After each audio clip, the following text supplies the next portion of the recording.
First, so guys, we can go, right?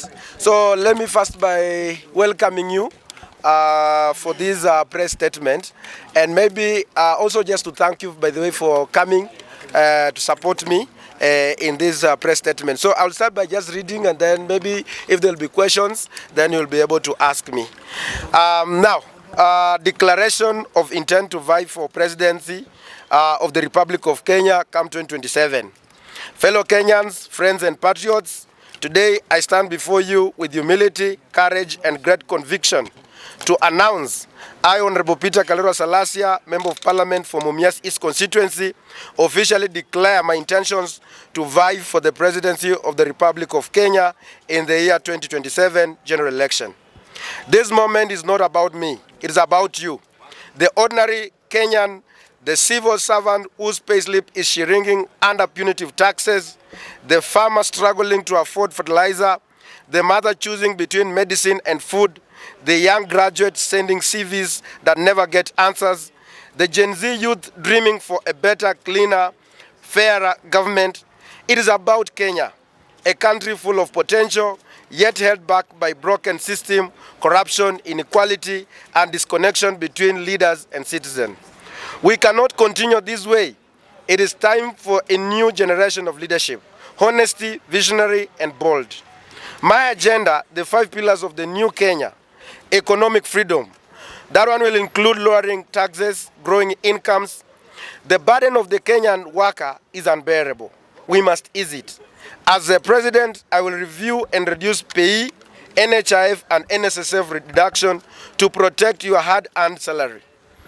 I will expand the tax base through job creation, not overtaxing the few who are employed. Our economic policy will shift from taxation to production and innovation. We must grow the cake before we slice it.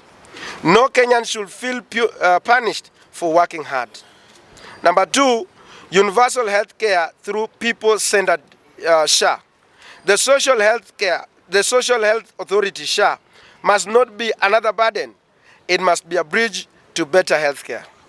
I will restructure SHA to align with the real medical needs of Kenyans, not bureaucratic interests. Every Kenyan will access affordable, dignified, and efficient health care, whether in Turkana, Kibra, or Mumias. We shall audit and clean up the NHIF legacy mess and guarantee the transparency in the healthcare funds. Health is not a luxury, it is a right. Number 3, ending corruption. Sealing every leak in government. Corruption is theft from the poor. I will treat it as economic sabotage. Every procurement will go through a transparent, digital, trackable system. I will empower independent anti-corruption agencies, and no scared cows will be spared. Stable public money will be recovered. Those who loot must be held accountable publicly, swiftly, and justly. We cannot industrialize a corrupt country. We cannot feed a nation bleeding from graft. Number 4, education, jobs, and dignity for our youth. Education must prepare young people not just to pass exam, but to thrive in a modern economy. We will strengthen TVETs, invest in digital literacy, and equip schools with modern tools. I will implement a national youth employment guarantee program in agriculture, ICT, and public works. Internships and graduate trainee scheme will be mandatory across government departments and industry. No degree should gather dust. No young dream should die due to hopelessness. Number 5, a new deal for Gen Z governance through freedom and the rule of law. Gen Z is not just the future, they are now. I will form the first ever Gen Z Presidential Advisory Council to embed their voices in every national decision. Freedom of expression, digital rights, and civic space will be protected. Police brutality will end under my watch. The judiciary will be respected. Laws will be applied fairly, regardless of status, tribe, or region. Let Kenya be the place where every youth believes their country works for them, not against them. Fellow Kenyans, I will contest the 2027 election under a new political movement, one that reflects the dreams of a fair, inclusive, forward-looking Kenya. This movement's name and leadership will be unveiled in due course, and it will not be built on the tribal alliance or money power, but on the people power. I invite all Kenyans, especially the youth, the workers, the farmers, the mothers, and the dreamers to work with me. Together, let us make 2027 the year of Kenya's rebirth. Let us turn frustration into hope, despair into opportunity, and anger into action. The time for true transformation is now. God bless Kenya. God bless you. God bless Kenya. Honorable Peter Karua Salasyia, Member of Parliament, Mias East Constituency, 2027 presidential candidate. Thank you so much. Mahesh, thank you for that. And first of all the best for the new journey that you've started. We would like to know, you've never mentioned this, that maybe you wanna vie for presidential seat. Umekuwa ukisema kwa utarudi tu kama MP. But we want to know what pushed you to, of course umeshatusomea manifesto hapa. Kitu kikubwa kabisa kimefanya ukaamua now let me vie for 2027 presidential seat. First of all, because we are not seeing the issues that the Gen Z or the young generation, because first of all, you know that the future of a nation belongs to the young people. And the young people of this country, they are worried about their future, because they are worried about the 30 years from now, 40 years from now, because the systems are not working, and the people who are occupying the system, they are not of goodwill or not working with utmost good faith in order to ensure that, because you remember that in the Kibaki leadership, there was 2030 vision 2030, but we are not seeing the leadership that is looking hard there. But we are looking at people who are self-centered and looking at the people who want, because everybody is saying that Ruto must go. Then who should replace Ruto if it's not Peter Salasyia? Because the Kenyans want, or the young people want, a leader who is transparent, who is honesty, and who is ready to abide by the rule of law. And that is why I've been looking at the people who want to replace him. And then I say that they are not working. Remember, Peter Salasyia has been just like a week or 2 weeks ago, I've been able to traverse the entire Western Kenya. We are now going for another tour of Nyamira, of Kisii, of Nyanza, coastal region, the northeastern, the eastern, and then the Mount Kenya, and then the Rift Valley. And because we've also seen that as much as we embrace from where we come from, the tribal, whatever, but the youth, the young people, are not interested about the who come, because at the end of the day, when these people get the position, it is about them. It's not about the other people or the entire community. It's about the few cronies, the few friends, and that is what now the young people in their, what they want is the fairness in their CVs, fairness in their whatever, in whatever they do. And this is what has really made me to come out and say that as a young person, because by 2027 I'll be turning 35 years old, so which means that I'll be in a threshold to hold a constitutional role of being the president of the Republic of Kenya. Remember the countries like Burkina Faso, people like Kina Traore, they are young people, and you see that the darling of the Africans, because they want their country to be self-sustainable.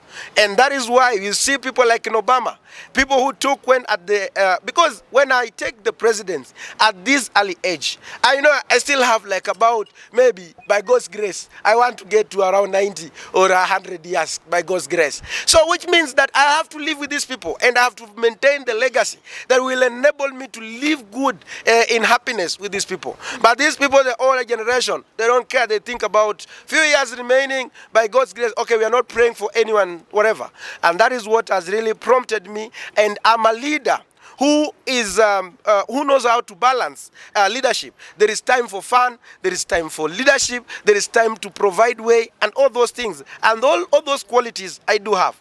I'm a graduate from the Egerton University, and I did Bachelor of Commerce, Banking and Finance, and I also worked as a banker and I worked as a teller. And even in my history, I never stole money from either. I used to get a salary of 50,000 shillings, and I used to handle every day 30 million. So which means that I'm a person who is self-driven and who has the principle of accountability, principle of transparency in everything. And even for the last like 2 years in my leadership as a member of parliament of Mumias East, you can see when you walk in Mumias East constituency, it is a clear demonstration that despite of whatever we do on social media, because I like playing also, I like making jokes on social media, but I'm a very serious person when it comes to serious matters. And that is why I see I'm the only savior, God-driven, God-sent leader that who can unite this country and bring people. I know there was some anchors that we were passing around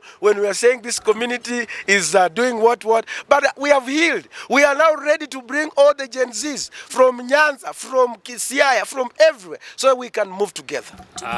Maybe Honorable Salasyia, thank you so much for telling us your intentions. We have had two issues in this country: independence of institutions. I think kuna venye institutions zingine ziko compromised. You have been in bunge. What can you say about that? Is it part of, or is it a priority in your manifesto that yes, institutions have to be free? Part of my key manifesto is to respect the independent bodies. And one of the key reasons why this country is suffering is because the independence of these agencies, government agencies, they have failed, and that's why they cannot do what they're supposed to be doing. And if I'm the President of the Republic of Kenya, I will allow the Parliament to do their work, and I will not allow the Parliament to come to the State House. I'll be like the king, will be just like, because I will not allow even the parliamentary grouping in the State House. It will be like a simple, the father of everybody, whether it's the opposition, whether it's in the government, supporting the government, they will be all my children. I'm just saying, I'm not my children, but I'm just saying because of the virtue of being the presidency. And I will allow the judiciary to do their work, and it will make my work easy. If I allow judiciary to work, I allow the parliament to work, I allow the Senate to work, I allow the public prosecution to work, I allow all the DCI to do their work, I allow everything to do, I will be enjoying my leadership when I sleep, because I know every institution is doing what they're supposed to be doing. Finally, there has been an issue of debts. Yes. As it stands, tuko na about 11 trillion in debts as a country. What is your focus? How are you going to focus on that? And precisely, maybe hii imekuwa a policy issue that people are supposed to sit down, discuss before they borrow. But as it stands, it looks like it is dominated in a way that somebody can just wake up, take a loan, ama recommend a loan has to be taken. How are you going to handle that when you take power as a president? As a president, like this problem that we are having today was done like in the last government, when they passed a legislation that a government can go ahead and borrow the money even without consulting the National Assembly, and up to a certain level. And this is what has made this country to overborrow. You remember when they came, when His Excellency, the President, came in, he said that he wants this country to be self-sustainable, whereby we are not going to borrow. We want this country to be like Mali, that it has been able to pay all its debts and has no any debt, because this is something, because you remember, during the Moise era, Moi never used to borrow the money from outside, and that's why you find like despite the fact that the economy was not doing reaching to everybody, but you find like the shilling was very strong, and then the manufacturing was everywhere in this country. So from where I sit in that point of the debts, I will also do the inquiry on the debts that were committed by the previous governments that has existed before, because we want to know, like for example, the Eurobond, where did it go? And we have so many issues, because you remember like in the previous, when we were talking about last time, the people who involved in the, like for example, the Eurobond, there were people who were employed in the Treasury advisory, and those are some of the things that shows that we are not serious about the people who committed the atrocity, and that's the same people that we are also bringing back and messing up this country. So we will have to review the debts of this country, and a bring back the motion that Honorable Mtata had, so that we can also be able to scrutinize and get to know all the monies that came into this country. Did they do what they were intended to do as a president of this Republic of Kenya? Two questions, Mheshimiwa. Kidogo tu. Is aligned to certain conditions. So how are you going to buy the same party? First of all, this movement is not about any other person. It's about the Kenyans. Are we there? It's about the Kenyans. So if they will say that they will give me that political party to vie on it, I will not accept, I will not refuse. But if they don't, we are going to launch a political party, a political movement. And this one is going to be rolled out. So it's about them to decide whether they want me to be, because now the party leader, if he's not showing the interest to vie as a president, then he should give me that political party to vie on it. If he doesn't, then I will come up with a new political movement